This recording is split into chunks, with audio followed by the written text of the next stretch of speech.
전리층이라고 들어보셨습니까? 지구 상공 약 60에서 1000km에 이르는 층으로 이 대기 중 가장 끝에 있는 얇은 층을 말하는데요. 여기서 발생하는 진동으로 지구 표면의 변화를 알아내는 연구가 최근 발표됐다고 합니다. 자세한 소식 이효종 과학 커뮤니케이터와 알아봅니다. 어서 오세요. 안녕하세요. 네, 최근 국제 천문학술지에 게재된 전리층에 관한 이 소식 갖고 오셨습니다. 네. 먼저 전리층이 뭔지 설명 부탁드리겠습니다. 네, 전리층이란 지구 대기 상공의 약 60km에서 1000km까지의 범위에 해당되는 영역을 말하는데요. 영어로 이오노스피어라고도 부릅니다. 근데 이 단어의 뜻 그대로 이오노스피어, 즉 플라즈마 이온들이 모여 있는 층을 말하는 것이죠. 이 영역에 플라즈마 이온들이 존재하는 이유는 태양에서 날아오는 에너지 때문인데요. 태양이 내뿜는 강력한 이온화 방사선이 지구 대기층의 이 기체 분자 또는 원자를 때리면서 원자 속의 전자가 떨어져 나가고 이로 인해서 이 플라즈마 이온 상태가 되어 존재하는 대기층, 이것을 우리가 전리층이라고 부르는 것입니다. 네, 이온화 그리고 플라즈마 같은 용어가 조금 어렵게 느껴지기도 하는데 네. 어떤 개념인지 설명 부탁드릴 수 있을까요? 그 미국의 존경받는 물리학자 리처드 파인만이 남긴 유명한 말이 있습니다. 모든 물질은 원자로 이루어져 있다라는 말인데요.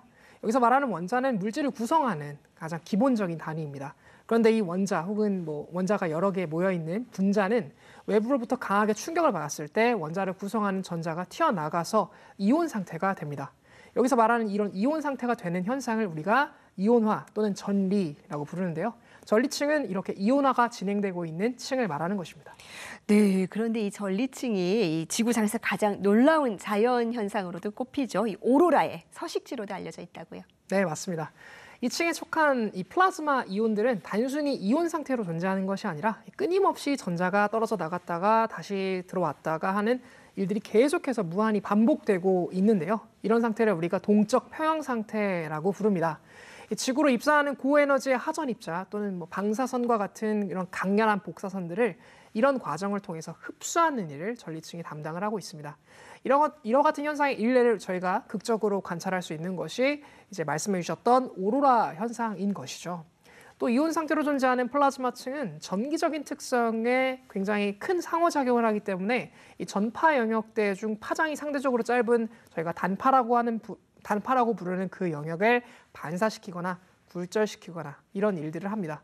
그래서 이것을 이용해서 과학자들 또는 기술자들이 단파 통신을 위한 장비를 개발해서 사용하기도 했고 또 오늘날의 햄이나 혹은 단파를 이용한 다양한 통신 수단에 오늘날까지도 잘 사용하고 있습니다. 네, 굉장히 역동적인 작용을 일으키고 있네요. 그러니까 전리층이 전파를 반사시켜서 지구 멀리까지 통신이 가능하도록 한다는 건데 그런데 이 전리층에서 발생하는 아주 특별한 떨림이 있다고요? 네, 맞습니다.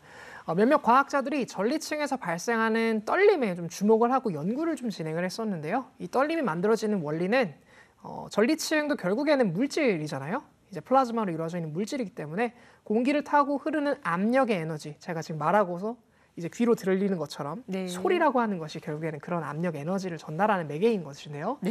이 소리의 압력에 전리층도 반응을 합니다. 때문에 지구 표면상에서 발생한 큰 폭발 등과 같은 이벤트로부터 발생하는 이 큰 인간의 귀로는 들을 수 없는 초저역대의 강렬한 음압이 발생을 하는데 이것이 이제 주변 공기 분자들을 타고 맹렬히 지구상을 퍼져나가게 될 테고요. 이것이 전리층에 닿으면 진동을 발생시키게 되는 것이죠. 이것은 다시 말해서 초저주파음에 의해서 생기는 전리층의 떨림을 우리가 잘 분석하고 알아낼 수 있다면 지구상에서 일어나는 폭발 현상이라든지 아니면 이 초저주파음을 발생시킬 수 있는 다양한 현상들을 감지할 수 있는 기술로서 전리층을 이용할 수 있다는 것일 텐데요. 실례로 2022년 1월 15일에 MIT 헤이스택 관측소에서 이 전리층의 떨림을 관측을 함을 통해서 통가왕국의 홍가 히파이 화산에서 이 발생한 그 화산 폭발을 감지한 사례가 있습니다.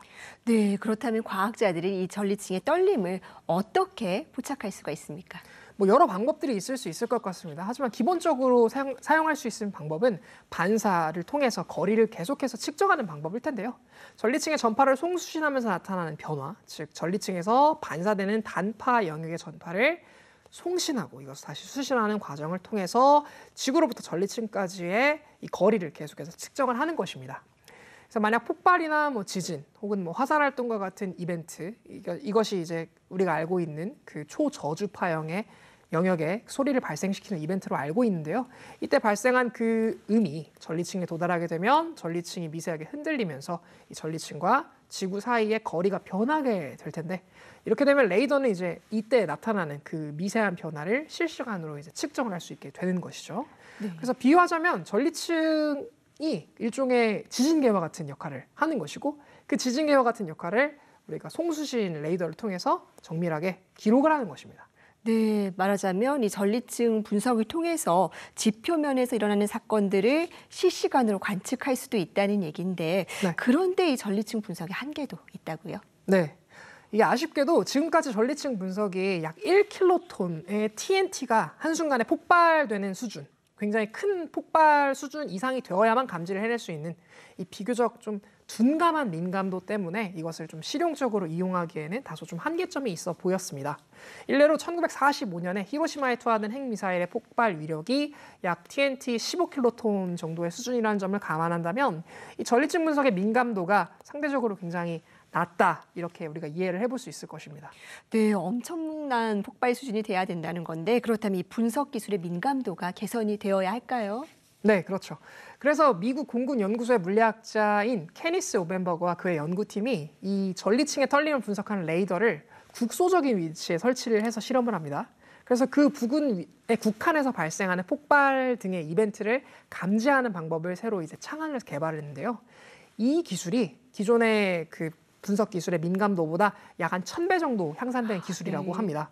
그래서 이 기술에 대한 논문이 2023년 4월에 국제 천문 학술지인 그 미국 지질학회의 학술지에 공개가 되었습니다.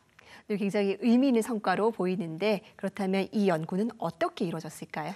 네, 오벤버거와 그의 협력 연구팀은 2022년 3월에 뉴멕시코에서 2번의 TNT 1톤 수준의 폭발 실험을 준비를 했습니다. 그래서 이 폭발이 이루어지는 주변에 송신기와 수신기를 설치를 해서 전리층의 다양한 층들 중 2레이어, 2층이라고 불리는 영역의 변화를 좀 관찰을 했습니다.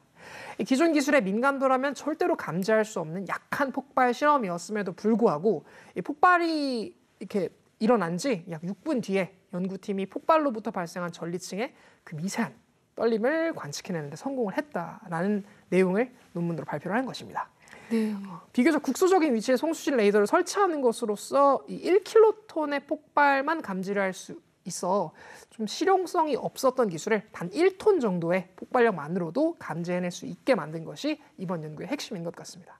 네, 굉장히 혁신적으로 민감도를 개선했다는 생각이 드는데, 그렇다면 이 기술은 어디에 사용할 수 있겠습니까? 네, 오벤버거에 따르면 사람이 인위적으로 만든 폭발은 물론 그동안 기술적인 민감도의 한계 때문에 그 대양 영역의 깊은 곳에서 발생하는 비교적 작은 규모의 화산 폭발, 이런 것들을 감지할 수 있을 것으로 보고 있습니다.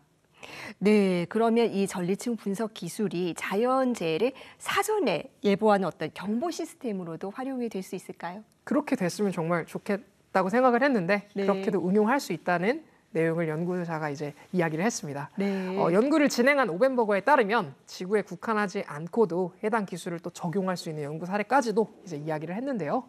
예를 들어서 행성 탐사를 위한 연구에도 이 기술을 응용할 수 있을 것으로 봤습니다. 예를 들어서 저희 두꺼운 대기층으로 둘러싸여 있는 금성의 예를 좀 들어보면, 이 금성 같은 경우에는 표면을 관측하는 일이 사실 대기층이 너무 두껍기 때문에 어렵습니다.